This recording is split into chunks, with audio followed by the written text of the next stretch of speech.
Vous avez l'habitude de la voir sur notre antenne puisque l'on fait régulièrement des points sur la situation sanitaire. Benoît de Sévelinge, bonsoir. Bonsoir. Vous êtes le directeur du CHPG, nous sommes mi-avril. Quel constat pouvez-vous faire? Quel est l'état des lieux? Alors, on constate sur l'hôpital une diminution de la circulation du virus et du nombre de patients qu'on hospitalise. Donc, actuellement, en réanimation, on a 6 patients qui sont hospitalisés. Et en hospitalisation conventionnelle, on est à 16 patients. En revanche, ce qui a changé, ce sont les âges. Donc, en réanimation, nos 6 patients, ça va de 43 à 82 ans. Et en hospitalisation conventionnelle, de 39 à 92 ans.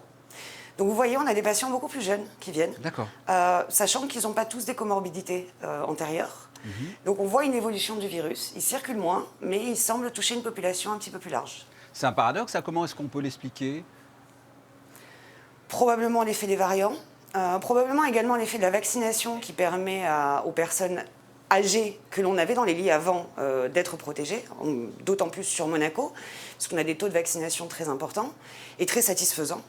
D'ailleurs, notamment dans les maisons de retraite, où aujourd'hui on n'a plus peur du cluster, en tout cas dans l'état actuel des connaissances et de la circulation de l'épidémie, puisqu'on a 100% de nos résidents de la Quétudine qui sont vaccinés, et plus de 90% qui sont vaccinés sur le centre Régnier 3 et le Cap Fleury.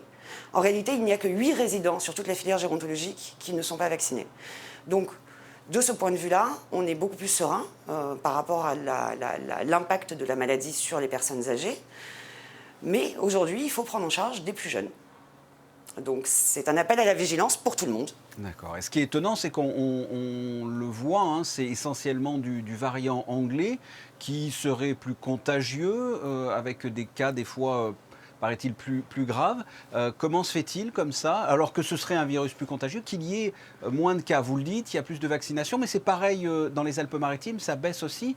On est à la fin d'une crise? Non, pas encore.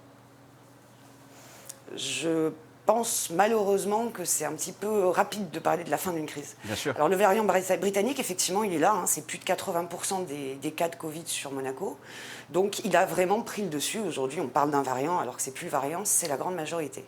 Pourquoi est-ce que ça circule moins? Alors, il y a probablement aussi un effet des mesures sanitaires, hein, le télétravail, le couvre-feu, le confinement du pays voisin.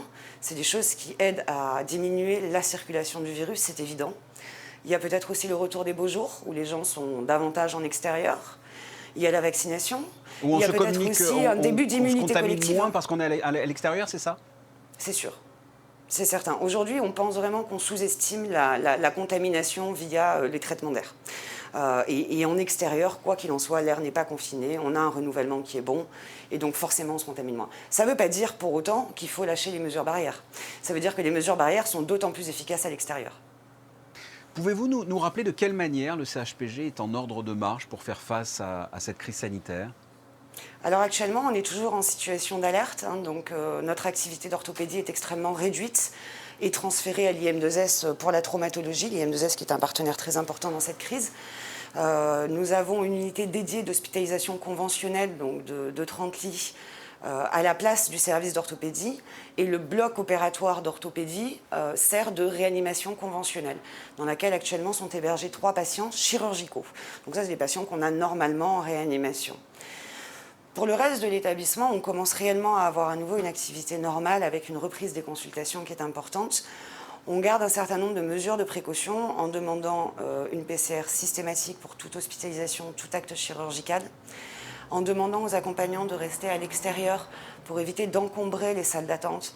C'est la question du renouvellement d'air dont je vous parlais. Plus on est nombreux dans une salle, plus on prend un risque de contamination.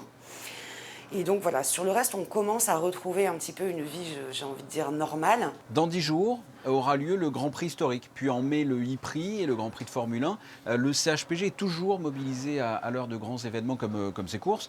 Du coup, comment allez-vous faire face cette année? Puisque bien sûr, il y a la Covid-19 qui se rajoute à ça. Pour tout vous dire, on travaille sur le sujet depuis le mois de janvier avec les différentes hypothèses pour essayer de calibrer un dispositif de secours qui soit adapté. Le Grand Prix, c'est un événement où il y a beaucoup d'intervenants sur le plan, on va dire, santé en général.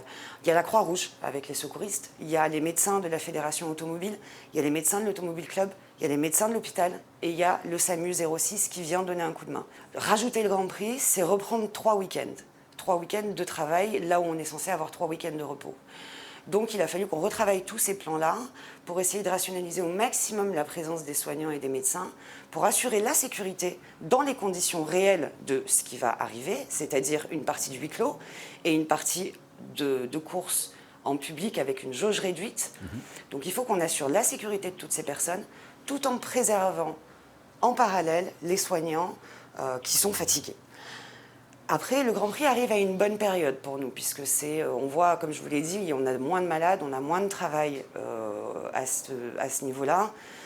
Donc, ça tombe bien que le Grand Prix arrive au mois de mai. Au mois de janvier, on aurait été un petit peu plus gênés. Pour finir, un conseil pour les téléspectateurs, parce qu'on l'a dit, les chiffres baissent, mais il faut continuer, j'imagine, à faire attention. Restez vigilants. Restez vigilants parce que si on veut retrouver une vie normale, c'est par l'application de ces gestes barrières et de protocoles sanitaires stricts qu'on y arrivera le plus rapidement. Benoît de Sévelinges, merci. Merci à vous.